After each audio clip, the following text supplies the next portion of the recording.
Everyone always says, I'm so glad to be here, I'm so happy to be with you. It's true in this case, it's not a perfunctory comment. Because of something that I'm going to say next, which might sound a little bit strange. I'm excited to be here because of horses and cars. What do I mean by that? I'm fascinated by the period of time you can think of any big urban location like in, say, Midtown Manhattan. There was a period of time when there were horses on the street and there were also cars on the street, this sort of liminal moment when the predominant trend of yesterday was sort of finally fading away and the predominant trend of the future was arriving.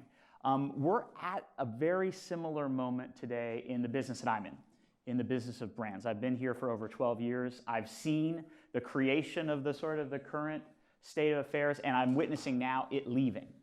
And so when I say I'm excited, it's because we're at a horses and cars moment as it relates to our industry. You also see it today if you ride Metro North down into the city. You see some guys or women in the morning commute reading the Wall Street Journal in the paper form. You see some reading on their tablet. It's another horses and cars moment. Eventually, I don't know how long it's going to be, 2 years, 3 years, there are going to be no more papers. It's all going to be tablets. But yet still some people are old technology, some people are new technology. That's exactly what's happening in our industry, in the business of brands, and that's thrilling. And so I was writing this little sort of summary, and maybe some of you saw it and were attracted to it, and that's why you decided to come today.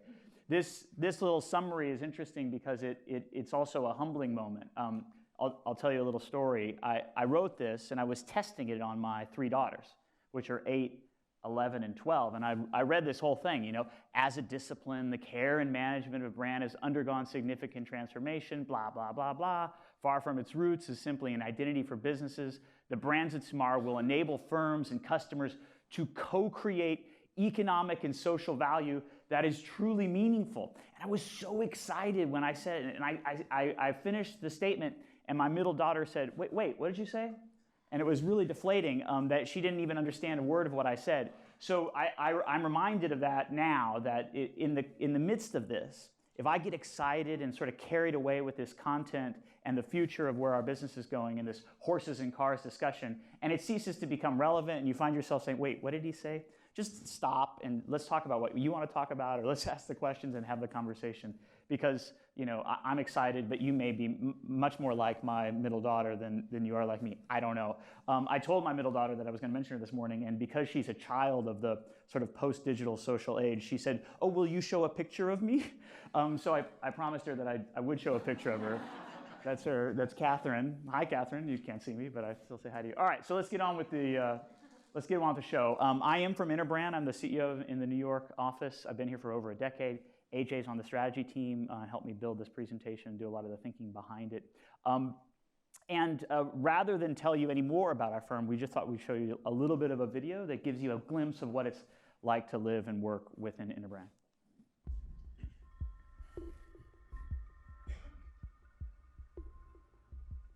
To join Interbrand is not to join an agency, but to join a cause. You know, we're here to make the world a better place.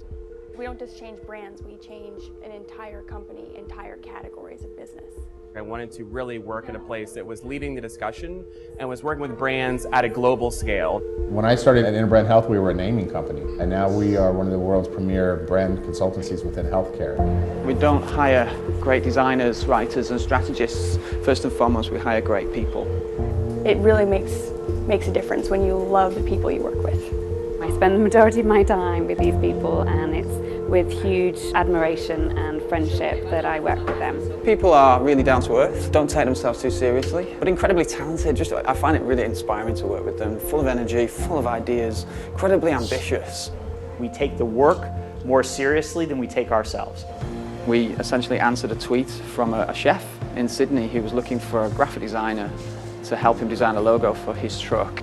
We said we can probably do a little bit better, and so we set up our whole studio in his restaurant on a Saturday.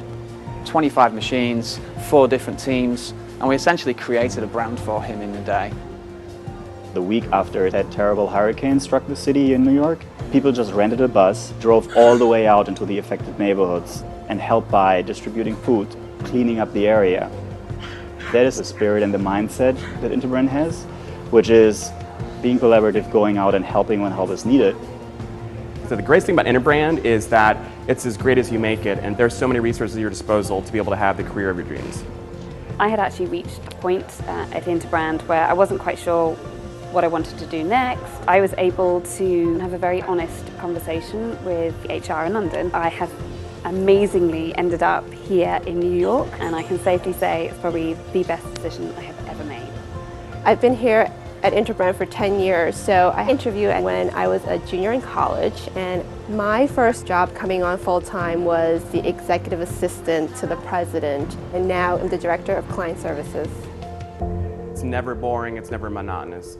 Everything that we do has vast consequences, so I don't take anything as I do lightly. For Interbrand, I think high is not enough. It's the highest quality, the highest standard. That's why it's elite. You get to do things that you thought you'd never have a chance to do in your career. It doesn't matter where you are or what you're working on. As one firm, we have common tools, common approaches, and a common desire to create brands that change the world. So that's us. It's a place where we are pretty rigorous and deep. We're also generous and kind, and we're bound together by something we believe in, which is we think we're out to change the world. And if you want to talk more about Interbrand after, I'm happy to do that. What I wanted to talk about today is what we see happening and where we see the world is going. I want to talk today about what we're calling Brand 3.0. It is the horses and cars analogy to the world of branding and marketing, and it is thrilling. However, to understand it and appreciate it fully, we have to know a little bit about where we've come from. And so let's look at 1.0 quickly, let's look at 2.0, and then that'll set the context for where the world is going in 3.0. And to do that, we're going to draw from time to time during our talk from our experiences with a client, in this case AT&T, a company we've partnered with for years, and you can even see their own evolution as an organization or business through the lens of 1.0, 2.0, and 3.0, which I think might be kind of fun. So everybody up for that? You ready to do it? All right, let's roll. So 1.0, well, we call it the age of identity. And what's important to remember is what's happening sort of post-industrial revolution. Businesses started seizing the opportunities of scale, and scale manufacturing and scale distribution, and the market became flooded with products. A pre-industrial revolution, all commerce was basically local, right? All products were customized, were unique, they're handcrafted, they're made from local ingredients, and you knew the person you were dealing with, right? You knew their name, and you knew the sort of the deal you're getting involved in. Post-industrial revolution, everything became impersonal and everything became scaled, and you had a problem that looked like this, which is great availability, great price point, standardized levels of quality, but you started to see problems, and those problems were around choice. Because I didn't know the person who was making this thing and selling this thing to me anymore, I didn't know exactly how to navigate which was an increasingly dense choice context. And so brands were created originally in what we call 1.0, and were developed to solve the problem of choice.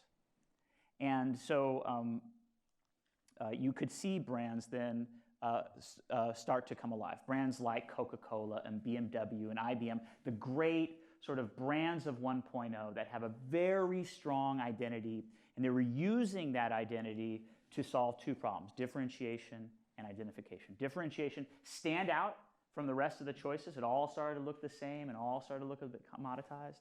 And identification, help me connect to you in a way that I wanted to identify with you. That was 1.0. And it was all about creativity and design, and you saw the rise of sort of the design gods creating these beautiful and compelling visual expressions or identities for a business. But then something happened. Well, I'll talk a little bit more about 1.0, then we'll get to 2.0. 1.0 was defined by one-way context. And it's easy to think about one-way in terms of like marketing or advertising, but it was total one-way in terms of the value chain. And so let's think about it in terms of like the manufacturer-consumer contract. In 1.0, the manufacturer designs the product, conceives the product, designs the product, manufactures the product, stands for quality, and organizes distribution. The consumer or the customer's role in that contract is either to say yes or no and to agree to the price. I make it, you buy it. That was the context. And so when we talk about one-way, we don't just mean like advertising and communication. We mean a one-way value chain where company makes it, you decide to buy it. That was the sort of the choice context of 1.0. And the ultimate measure of success from a brand standpoint in 1.0 was awareness. Do I know you exist? Because then when I'm in the shop, or I'm in the store, I'm in the dealership, wherever I'm going to buy you, I can find you and I can buy you. And there was really no difference between, or no distance between I'm aware and I purchase. Those are the only metrics you really needed to see if you're successful in 1.0. And the brand's role in that was on this page here, which is a tool in the hand of marketers to help sell the product. So manufacturing is manufacturing what it wants. Designers are designing the products that they want. No one's really caring too much about the customer. Just give the marketer some tools, a little bit of budget, and they're going to sell the inventory that we've built up. Make sense? Everyone clear about 1.0? Doesn't feel like that's what's happening today. I hope not, at least, because we moved on a long way from it. So 1.0 created a problem.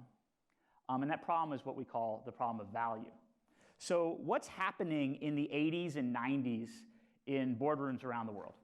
Well, we got globalization, just-in-time manufacturing, enterprise systems, ERP, SAP, Oracle, PeopleSoft started being implemented into the business. Systems integrators earning millions of dollars every year, making all those systems connect.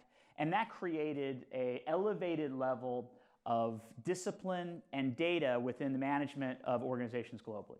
Supply chains became more sophisticated, manufacturing systems became more sophisticated, warehouse management, et cetera, et cetera, et cetera. And that in that boardroom, this created a real problem for marketers and brand builders. Any idea what that problem was? When everybody else is getting more sophisticated and has data, and you're in that boardroom and you've got a problem, what do you think that problem was? Any idea what it felt like to be a marketer in early 1990s, when everyone else has data? Yeah, how would you describe that? I presume that you didn't have the same level or depth of data that your competitors. Yes, that's right. You were going to say something. Similar thing that everybody has the same kind of information, so you're not able to differentiate yourself. That's right. That's right. You didn't have an appropriate seat at the table because you didn't have the data. You couldn't make a case for why you were requiring the investment, the capital that others were getting. And you can see this even in the tenure of the CMO. So in the early 2000s, you saw that the tenure of the CMO, the time that they were employed by their companies, was less than 2 years, which is very difficult to create any kind of leadership momentum when you're not sticking around. It takes a year just to sort of figure out where the coffee is being made, then a year to try to get a program together. And if the campaign didn't nail the sales projection, you're out the door.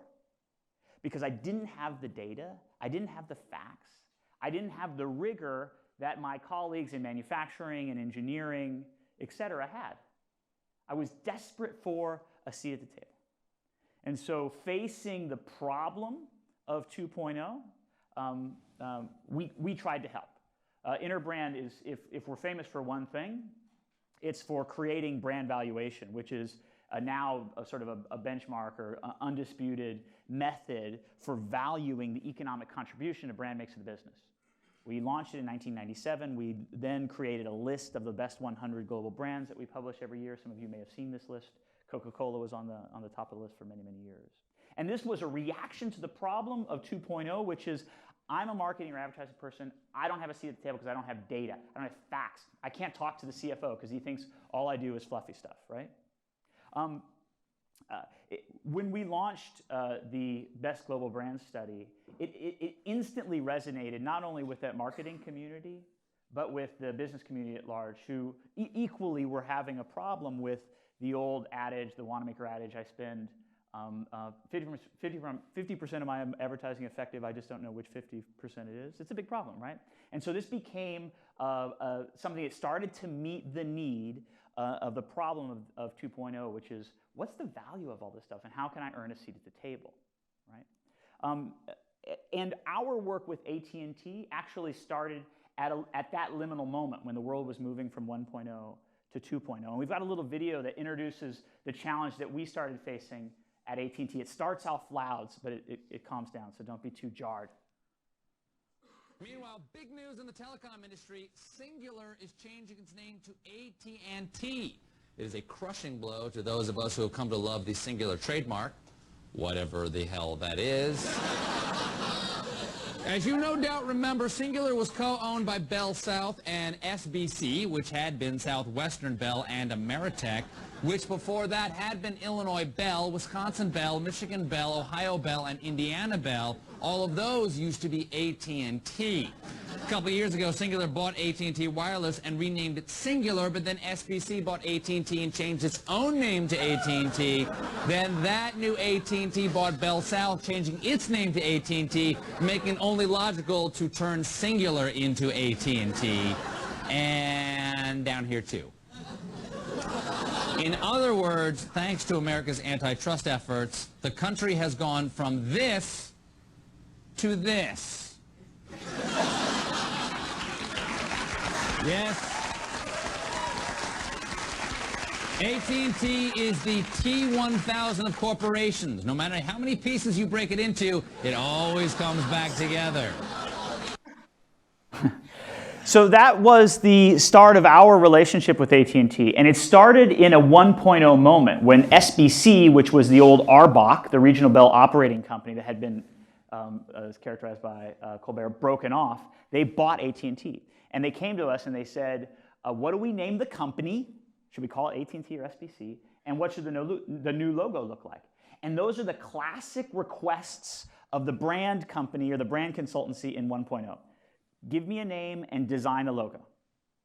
We answered it in a 2.0 fashion. So the way we answered that question is we built a choice-based conjoint study that looked at the, if you were to use SBC or AT&T across their residential, at the time, now it's mobile, small business and enterprise markets across all their business lines, which one, in an econometric sense, would drive the greatest share, the greatest probability of choice. And so we measured the financial impact and did a little bit of an NPV analysis on the brand decision. If I choose SBC versus AT&T, how much NPV would be on the table, which was a very much a 2.0 answer to a 1.0 question. Don't just choose the name based on what you like or just what the chairman believes or what your gut tells you.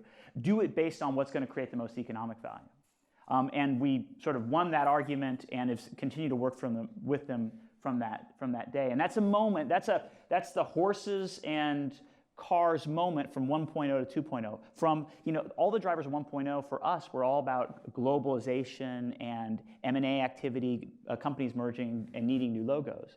But when we moved into 2.0, we realized that the answer to many of those questions was not going to be made just through design. It was going to be made through an application of creativity and analytics, creativity and econometrics. And that really was sort of a classic 2.0 age of value, seat at the table answer. But it went beyond that. In the industry, you saw companies like Procter & Gamble creating their CMK, their consumer market knowledge function across the organization. You got the CEO of P&G, A.G. Lafley at the time, describing the best way to conduct a focus group and describing the best way to conduct in-home ethnography studies. People got very serious about consumer insight because they knew that that would be the source of their argument for staying in the boardroom and having a seat at the table, which is I know how to anticipate and measure demand. And that was really the sort of definition of the hallmark of this age of value, of 2.0. And you also started to see for the first time real two-way communication. Brands started to come to life. People started having conversations. And the way to describe this sort of graphically is at the height of 2.0, which is the phase we're leaving now, was this notion that if the brand could really be an extension or an expression of the business strategy, it could permeate and influence everything we were doing as an organization much more lined up. And if you earned a seat at the table, you had the permission to have that conversation. And for the last 12 years of my consulting career, I've had this conversation. I've come into organizations, met with the CMO marketing function, then gone with them into the CEO and the CFO's office, and I've made the case that brands are business assets, they create economic value, we can measure that value, and if you understand it better, we can help you generate demand. And it's been a killer. I'm sort of like a prince of the 2.0 generation. I'm really good at that stuff. When I joined Interbrand, the thing I would always say was, I'm taking management consulting techniques and applying it to a creative process. And that's really what we've done for the last 10, 12 years. And it's been really successful. It's no longer relevant all by itself, but it's been really successful. We need to move forward, and that's what we want to talk to you about today, which is 3.0, the age of integration. So the 3.0 started when twin forces collided in the world, and those twin forces were the liquidity crisis and the subsequent global recession accelerated what already existed in terms of a lack of institutional confidence. This data is widely available, and it's pretty consistent across the world and socioeconomic classes. People trust institutions today less than they ever have in the past. And those institutions are not only banks, but other governments and their churches, other institutions. And so people started having a rapidly declining trust in institutions. At the same time, so the twin forces, the other force that was pushing up was the rise of social, digital, and mobile, right? So our ability to be connected to each other, social, to do it anywhere, mobile, and digital, to do it in a way that scales, became the antidote for the loss of institutional confidence. We stopped thinking about other people telling us what we need to believe, and we started talking to each other. And that is, it's easy to say something like a power shift from the brand to consumer. It sounds trite, it sounds cliche. And it is a bit cliche if you think about it only in terms of communication. But what we are thinking about now in terms of living in 3.0 is that contract between the manufacturer and the customer that we talked about before has been completely reshifted. And that's why it's a digital reset. So remember back to the contract from 1.0, which is I design it, I make it, I distribute it, or I determine distribution, you choose. That's being completely shifted. So you think about companies like Nike and Amazon, where you're designing your product, you're determining distribution, where it's going to occur. What Amazon is doing now with Prime is that algorithms are based on your buying behavior actually reordering for you. They're doing the choice. They know when you're out of toilet paper, they're just going to deliver to you, right? That to me is a mind-blowing thing, where companies used to make and I used to choose. Now I make and they choose. We're not entirely there yet, but we're on our way. And so that the fundamental agreement between manufacturer and customer has changed, and it will never go back. The other piece that's driving this is big data, right? So big data has two sort of roles, and I think of it as like silly putty. Big data takes products and it silly putties, or it wraps them around you and makes it instantly personalized or exactly to your specifications. It also makes it sticky, so that what I'm working on, I can connect to thousands and millions of people around the world. Big data is driving that. And increasingly, if you're not paying into the market through your data, you won't be getting the value, you won't be extracting the value out of that market. And so big data is defining 3.0 in that way. And we know when 3.0 occurred. If 2.0 occurred in 1997, when we created well, this is history, we're telling it, so we're referring to ourselves. But if 2.0 occurred in 1997 when we created brand valuation, 3.0 occurred the moment that Google and Apple ascended to the height of our brand valuation table over Coke, which had been there for over a decade.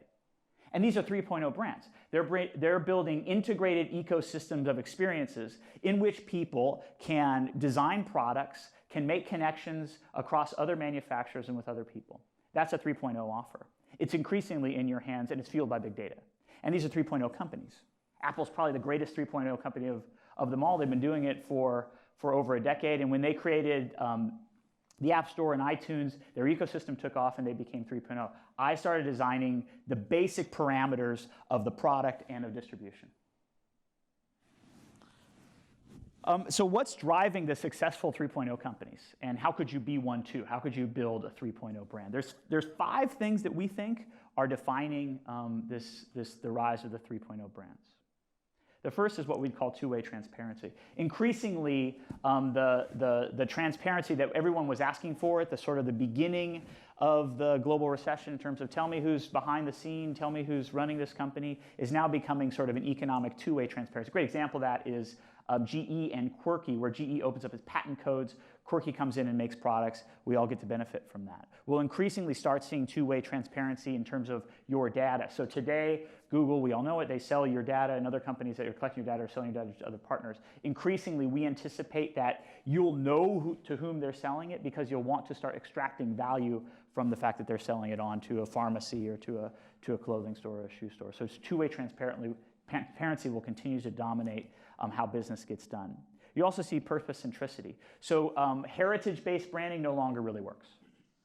The only thing that really works in terms of a guiding principle or North Star for an organization is a deep purpose. And the reason why this is the case is that because the contract today is not just economic, it's economic plus data, and data is inherently personal. If I'm paying into a relationship to a company that's creating one of these 3.0 ecosystems, I'm accepting something back.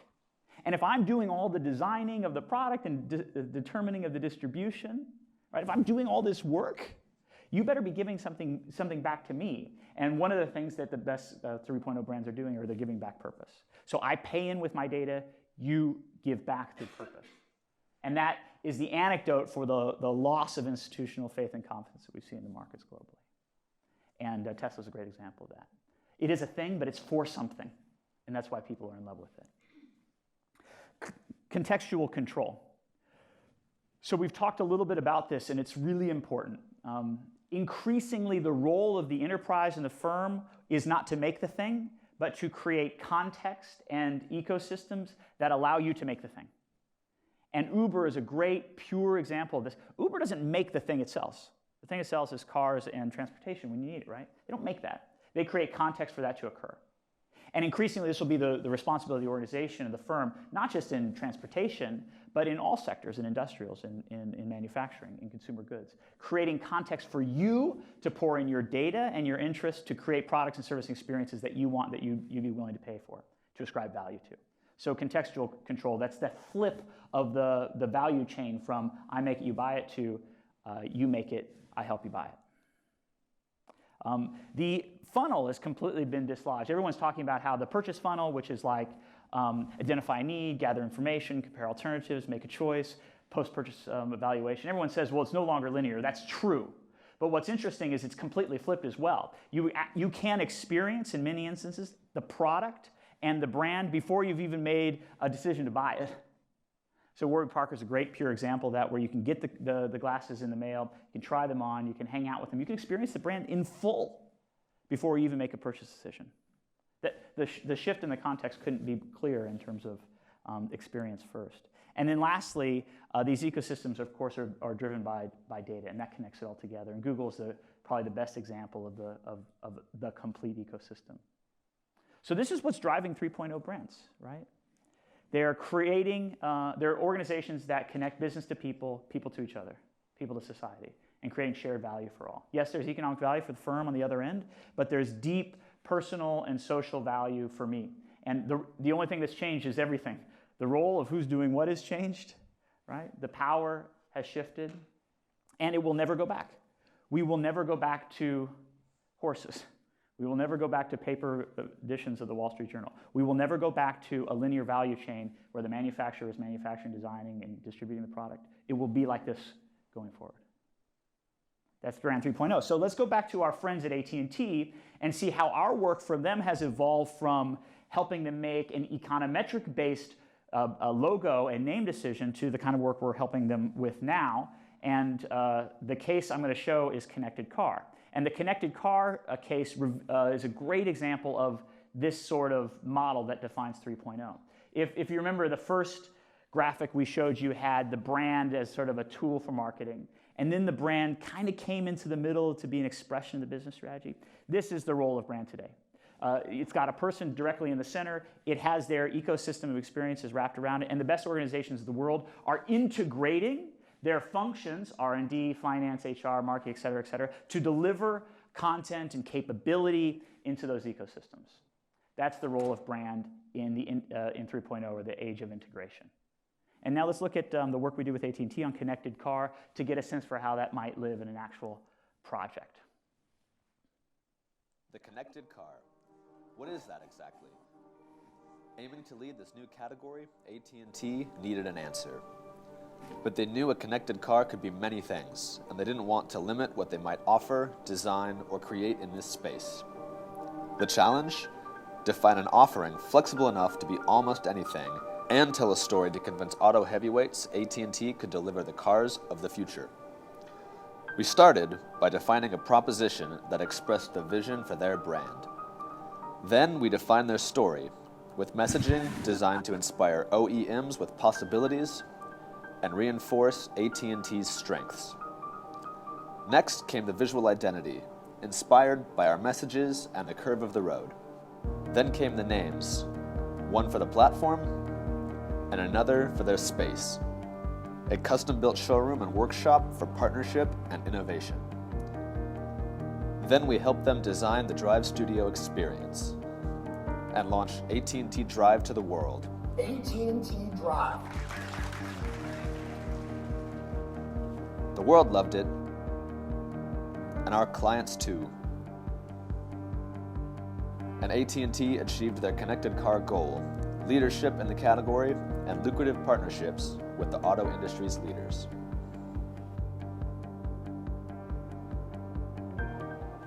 So AT&T Drive, or AT&T's desire to help OEM manufacturers create meaningfully connected cars, is a great example of all of 1, 2, and 3.0. 1.0, we still needed names and we still needed expressions for this idea. 2.0, one of the reasons that we worked with them on this is our ability to generate deep insights around consumer and OEM customer needs. So we still had to have the fact base, we still had to make the business case, but it went further into 3.0 land, right?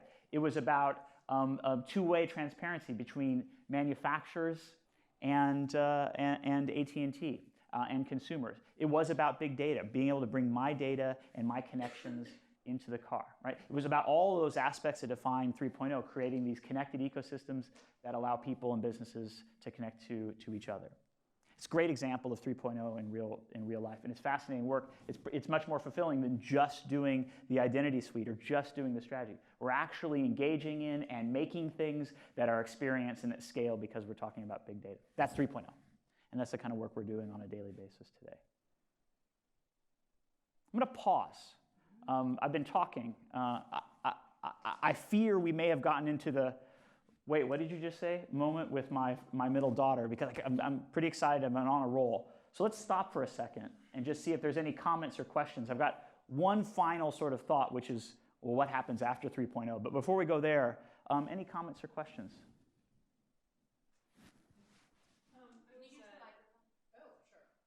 So thank you for this. This was a really great narrative, sort of, tracking this the progress basically of kind of like brand strategy and management.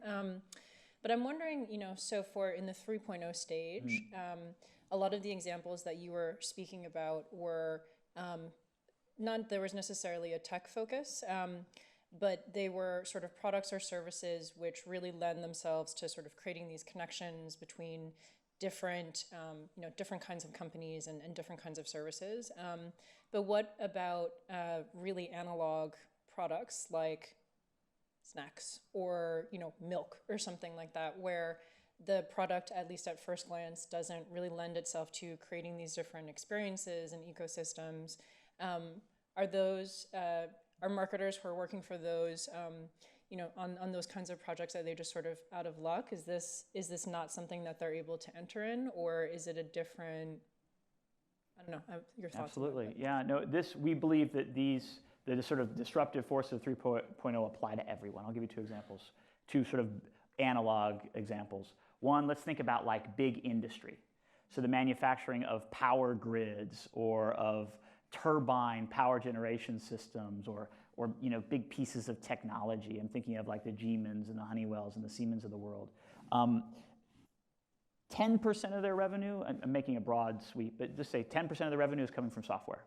But almost all of the innovation is coming from software. And so in these sort of like big, the manufacturing of thing industries, software is driving all the innovation, and all these sort of forces that we're talking about in terms of connectivity, big data, tech are redefining those industries. And it's easy to think, I'll come on to consumer goods in just a second, but it's easy to think about how a data company could disrupt those guys.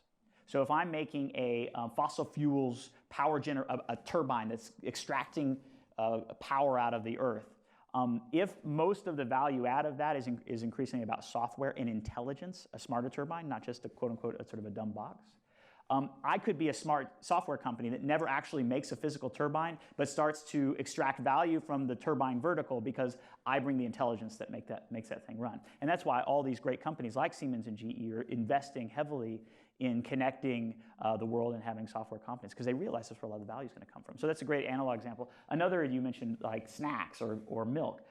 The biggest source of data on the planet is inside me.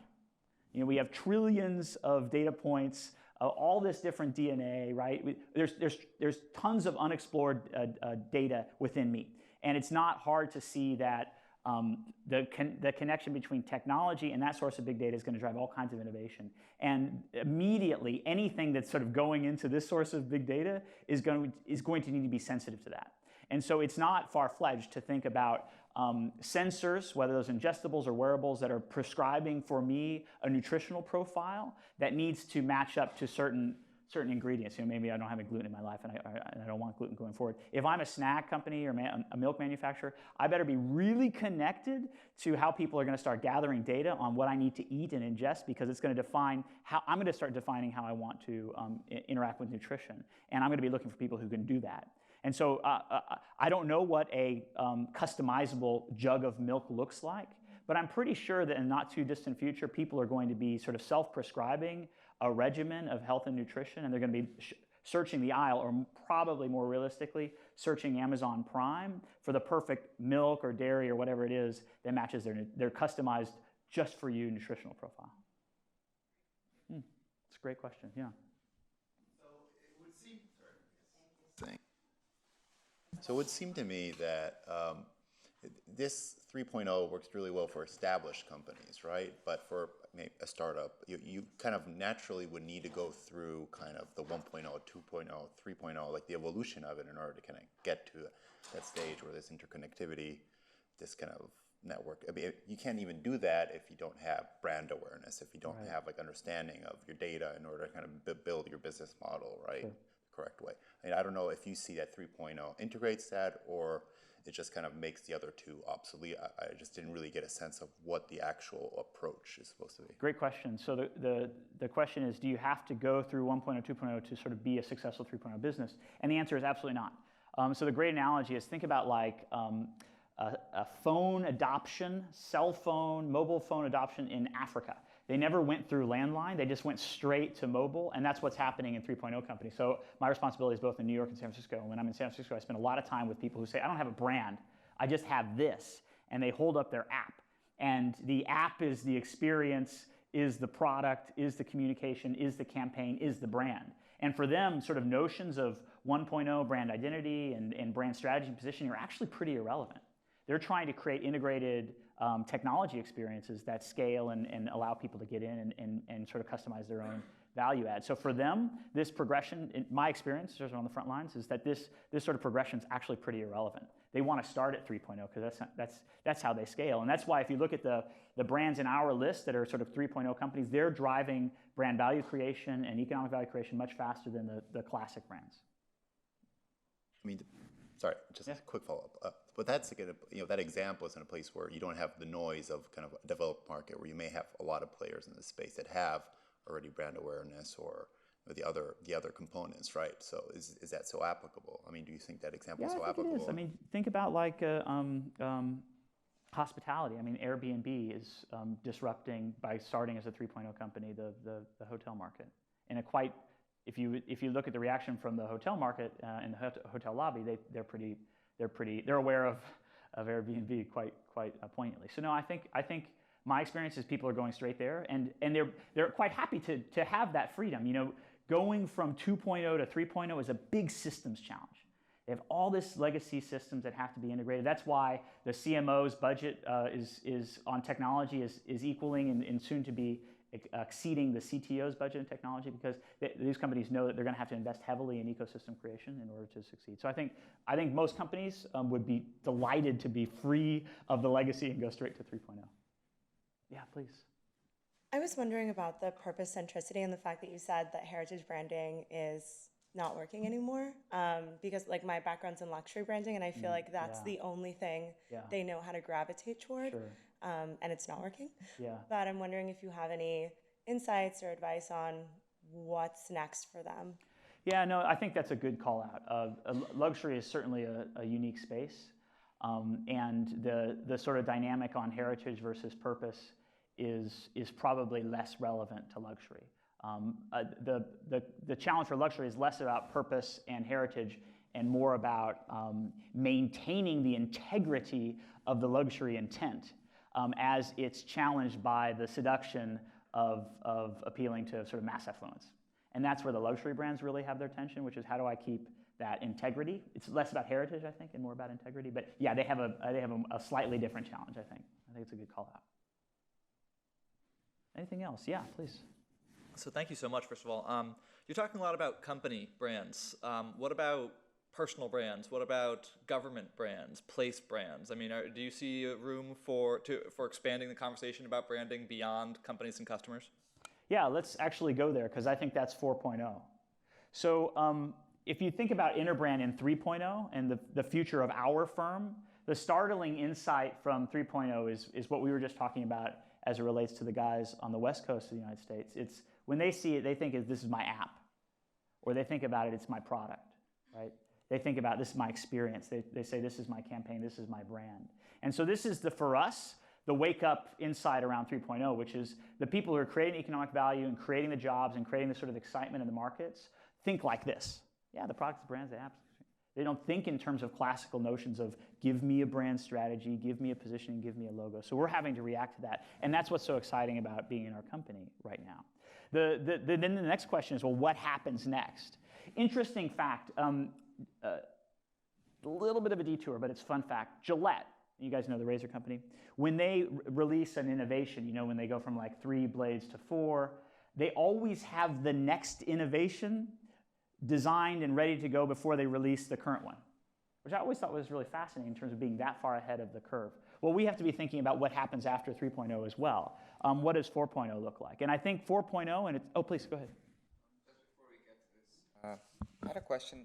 So a lot of 3.0, as what I've understood from what you've shown, is aggregating data, taking it to the next level, analyzing patterns, extracting that, and actually connecting the human aspect of it, the pattern, to the technology or the non-human aspect, and putting it all together and building a product or brand out of that.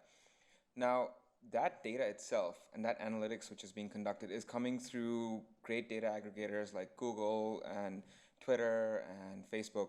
So where does Interbrand see itself as opposed to those brands who actually have that basis of data, which is dynamic, real-time, happening through search, and companies would be like, they're already doing it. Right. Like, for example, when you look at YouTube, they're positioning companies right next to each other. For example, if Toshiba is synergetic with the next Hyundai car, they'll put it right next to it. Sure. An ad. So where does Interbrand play into that? I would answer that in 2 ways. One, we have to think about our capabilities differently. So traditionally, our capabilities that have satisfied the needs of 1.0 and 2.0 have been strategy and creativity. That's sort of all you needed to be successful. And strategy encompassing things like analytics and insight, and creativity encompassing the broad sense of creativity and design. We would have to say, to continue to be relevant, we would need a third capability, and that would be technology. We cannot be helpful, we can't fulfill our vision of being a CMO's essential partner if we can't help them have a meaningful conversation about how they're going to use technology to make these product and services innovations happen. So in order for us to be relevant, we'd have to be just as good at technology as we are at strategy and creativity. The sort of the second part of your question, which is, they're already doing this, how can you help? This is a fast-moving place, and nobody has all the answers. And so anybody who can take those capabilities in a very interlocked way, so you'd be able to say, here's how I think customer needs are evolving, right? That's value to a firm. Here's how I think I can express and create experiences that don't just meet those needs, but that create desire. That's value to a firm. And being able to give you a roadmap of technology, how to use your data, if it's coming from all kinds of places, right, structured and unstructured, how to use that to turn the wheel on those experiences that create desire, that's value add. And so you're making a good point, which is the skills are changing. The truth is the core competency of experience creation going to be something that every company invests in? And our data suggests that not every company is going to invest in a core competency of experience creation and desire creating or desire making. And even those that do, our data says that they still need a lot of help with it. So we're quite bullish on our future if we address the competency requirements of 3.0, which is, it's not just about strategy and creativity, it's about strategy, creativity, and technology. And those things twined together will allow us to bring meaningful value to our customers in this radically transformed value chain, right, where they need help building seamless experiences that connect business to people, not just logos and identities. So where's this headed? What's our 5-blade razor, if you will? Well, we think it's going to go to 4.0, and you start to see signs of it already. And this is a little bit of a guess here, so we're not sure. So I'm asking for some caveat cover here. But it's not hard to imagine that the definition of the brand becomes totally personal. If all of those sort of choices around designing products and designing the ecosystem and distributing, making distribution decisions and deciding when I pay for value and when I don't pay for value is all being driven by people, we're going to have a world of 7 billion brands. You will be the brand. And so what the little graphic we were just saying about inner app, inner campaign, inner product, it will actually flip and it'll be me brand, it'll be AJ brand, it'll be Josh brand, right? It'll be a world of 7 billion brands. And once that happens, if you just sort of extrapolate out the trends, that you will have the full transparency. You will need the full transparency to understand where I'm going to sort of pay for value. The notion of like work life and personal life probably goes totally away. At the same time, the notion of B2C and B2B no longer is relevant. I'm walking in as a corporate decision maker, and the way I interact with technology is exactly the way I interact with technology in my personal life. The decisions I make are informed by all of my experiences, the connections I have in terms of my personal network, how I get information and guidance. It's all going to be happening person to person, not segregated in my professional and in my business life. We think that data liquidity will become sort of on par with and maybe even more important than capital liquidity in terms of making markets move. If there's a problem with data, none of this stuff will work. If you think about all of these industries, not just the tech industries, but the industrial industries and the milk and the snacks industry, if they need all this data, then data liquidity becomes very, very important. And you could probably see some exchanges and financial products that would be built on the notion of data liquidity. And then you think, well, what is the role of companies? And then maybe the primary role then is to make the infrastructure bets and investments that are required to sort of keep this whole thing running. If we all become the brand and there's 7 billion of us, who's going to pay for infrastructure? And maybe that becomes the role of the enterprise. So we're looking at 4.0 while we deal with 3.0. And I don't know about you, but I think it is an absolutely thrilling time to be walking down the streets of Midtown Manhattan, seeing a horse pass me while a car passes me. That's what's happening in our business right now. And I would rather. I don't want to be alive. I would rather not be alive any other time than now. It's fantastic. And that's the prepared comments for the day. Yeah, it would be appropriate to... So I guess, sorry, is the assumption here that people prefer, I guess, innately to not choose things, to rather have what they want presented to them, you know, if not instantly, like at least without any decision-making process? I think we're seeing a shift. Choice still matters, but what I choose to do and where I spend my time is shifting. And so let's think about media. People still choose to spend tremendous amount of time watching a complete Netflix series, season 2, at home one night. So they're still making that choice. Just that they're not choosing HBO versus Showtime. They're choosing how they want to consume that content. In fact, designing that content. They've designed a block of media time. And so I think people are still making choices. What they're just now empowered to do is to design the product, to determine distribution, to think about a recommendation. They're building their own media plans. Every human being that's connected in social media right now is a marketer who's willingly taken on the responsibility for advertising in their life and in the lives of their social network. That's a massive choice, and it's a huge time commitment. We're doing it. We're just not taking an hour to go to the store to do a fill-up grocery trip. We'd rather Amazon Prime just take care of that. So it's not like we've become automatons and we're no longer making choices. In fact, I think we're entering into an elevated state where we're making much more complicated choices because we're designers and we're creators.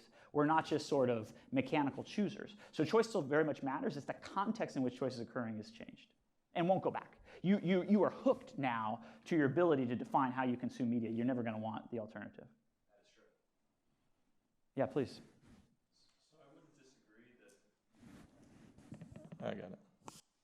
I wouldn't disagree that maybe we're moving to an environment that sort of encourages the fruition of the last point you've made here. But I would be concerned about that because companies are still going to have an incentive to serve their best customers best. And in the case now where states provide infrastructure, the goal is more to serve the entire society best and most efficiently. Right. So it would seem to me that you'd find in this case an acceleration of sort of the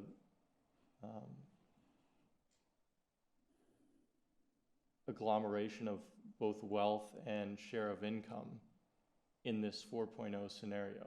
So do you see sort of states and ultimately societies supporting those states ceding that to firms? Yeah, I'm not a political scientist, although I studied in school. So I won't comment. It's not my area of expertise. But what I will say is that we note the sort of the moral and ethical challenges that 4.0 sort of suggests. You've just mentioned one. You could think about, is there a human right to data and to access to data like there is to education?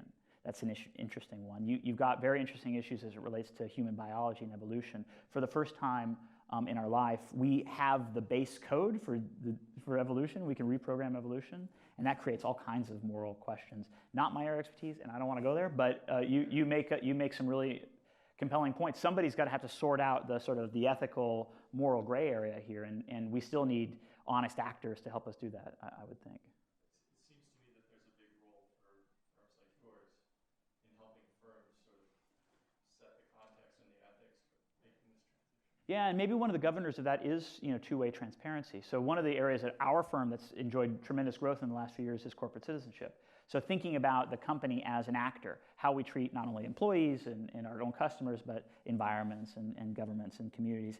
And if you don't have purpose and character, we don't think people are going to want to sign up for you. Like the choice in the future is going to be less about, do I want to buy milk today or not? It's going to be, which ecosystem am I going to ally with? And that's back to this point of, I pay in with data, I want purpose back. People are going to naturally, we think, probably want to ally with organizations that share their sense of purpose and that have an ennobling character. It's just one of the interesting aspects of the sort of post-social or post-mobile or post-digital evolution. So we think that really matters. We think character is really what is going to define companies going forward. And you can even see in our own work, we used to write like personality, brand personality documents. Now we're writing corporate character documents. Thank you for sharing all your valuable insights today. I come from a finance background, and what really resonated with me was when you spoke about the brand valuations. And I was curious if people at your company do sensitivity analyses or scenario analyses when creating these valuations. And so, if we enter a recession, maybe this type of brand would actually be better and be worth this versus that. And then my second question is, what is the key role, or where do MBAs add the most value at Interbrand? Sure. So the first point is a great one. It's a real 2.0 question. So it got a lot easier for us when the desktop sort of software processing power became much stronger. So in the mid-2000s, we started putting sort of Monte Carlo analysis and risk simulation analysis on all our desktops when we were doing this kind of work. And that was really the requirement of the rest of being at the seat of the table. The rest of the organization is doing, a sensitivity analysis. They're doing risk simulation. They're doing universal problem solving, not just sort of point solutions. And so we've added that like analytical layer into our thinking for some time now, because that's like a core requirement of 2.0. Don't just give me a precisely wrong answer. Give me a vaguely right one in terms of a curve of distribution and risk. So that's been a sort of part of our vernacular for a number of years. The question about how can MBAs add value, I think the core competency of the MBA, or maybe you call it a strategist, is to take disparate data points and knit them together into cogent recommendations or observations. And the ability to take disparate data points and knit them together in cogent observations or recommendations is probably never been more important, and will increasingly be more important when we have big unstructured data sets and we're trying to understand what is now a much faster a level or rate of turbulence and change. Somebody's got to be able to take disparate data points and try to blend these together to create cogent recommendations. So I think the skills inherent in the MBA that allow you to do that are important. I think the other thing about the MBA that's important is that if you think about building this integrated ecosystem of an organization, I've got to have finance aligned with marketing, aligned with IT, aligned with store ops, to be able to create an ecosystem for the customer. An MBA education walks you through the departments of the firm. right? You take accounting, you take finance, you take organizational development.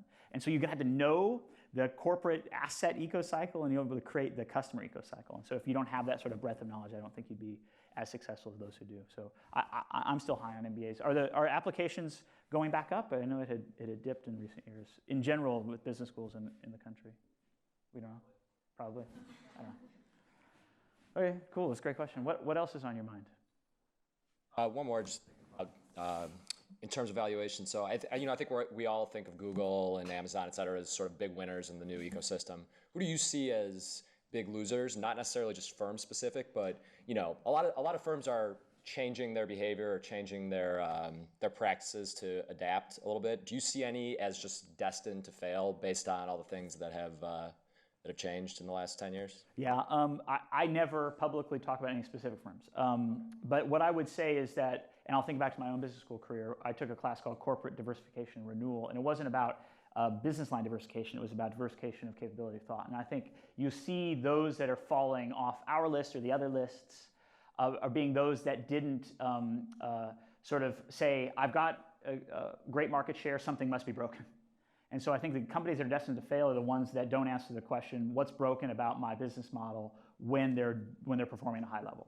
And if you look at just those who've won the mobile phone race, those who won the telecommunications race, those who are winning the healthcare race, those are all asking very challenging questions about their fundamental business model at the height of some level of success. So I think those companies that embrace constant renewal, and I think this is why the notion of always in beta is probably a pretty good one, because we're going to have to be in a continuous cycle of renewal, I think, to keep pace with all this change. I think those who don't have a sense of renewal, who are locked in this is how we do it, or who are locked in legacy systems that they can't get out of quick enough, these are the guys who are going to really struggle. Yeah. You mentioned corporate citizenship before. How do you evaluate, one thing that comes up in social impact discussions a lot are companies that are changing the way they do business versus companies that are just publicizing their CSR or their philanthropic efforts more. How do you value that Yeah, qualitatively it's a big problem because of the fact of two-way transparency. Everybody's going to see everything eventually. And if you are sort of greenwashing, lipstick on a pig, talking a good game and not actually changing fundamental business process to be more sustainable, they will find out and they will reject you. Quantitatively, we actually measure that in conjunction every year with Deloitte, where we do our Best Global Green Bend study. Deloitte does the actual performance across a basket of sustainability measures. We measure the perception, and we identify which companies have a gap between performance and perception. Any gap, both on a negative or positive, is a problem, right? If it's you're actually doing it, you don't get credit for it, that's an equity loss. If it's the other way, it's a scary moment. So we think because of two-way transparency and then moving to full transparency, if you're mucking around with sort of saying it and not really doing it, you're going to lose. Yep. Switching gears a little bit, but I feel like branding is having a branding challenge right now. Like I feel like a lot of, people just don't really understand like the full value of brand strategy and all of these innovative things and kind of this next level of integration with the business strategy. And so I'm just wondering, like, I know that the brand studies that Interbrand does are huge for kind of pushing this conversation forward, and obviously discussions like this, but how is Interbrand thinking about transforming the public image of the importance of the brand? It's a great question. I think you're right. The only source of comfort I have is it's not just a branding. You see it across professional services. The management consultants are asking fundamental questions about their business models. You're seeing a lot of roll-up and consolidation within the management consultants, for instance. We know the innovation organizations are saying, well, yeah, but how do I make fundamental impact on the core of the business? We know the advertising and sort of communications companies are saying, I want to move more upstream. So luckily, it's a problem, but it's everybody's problem in professional services. The way we're sort of addressing it, and I'll click back a couple of slides, is this where we're really asking the question, what's a brand? Right? What are we trying to do here? And I think we're in a moment where it's taking some courage to say, do we hold on to 2.0 when it's a phase that we actually defined and created, and in some extent, you could say that we've done quite well in that phase, or do we embrace the fact that those rules don't no longer apply? The only way we're going to continue to be successful and to help regenerate the reputation of the industry is if we have a point of view that says, well, it is about the app, it is about the product, it is about the experience. It's not just about the classically defined brand. We have to get out of our own way in order to continue to help. It takes some courage to say that the rules have changed. And even though you were sort of dominating 2.0, you may not dominate 3.0.